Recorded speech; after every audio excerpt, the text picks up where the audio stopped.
Hello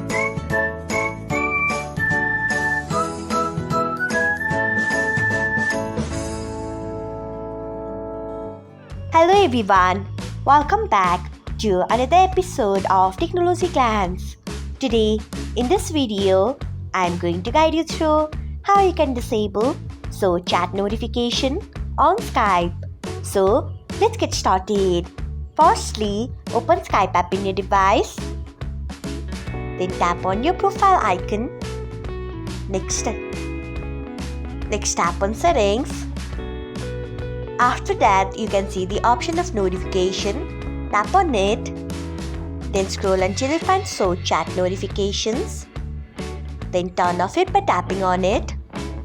So, this is how you can disable chat notification on Skype. Thanks for watching. If you found this guide helpful, we would love it if you hit the thumbs up button below. We upload great new tech tutorials like this one every day. So, do not forget to subscribe to our channel and hit the bell icon so that you'll never miss another update.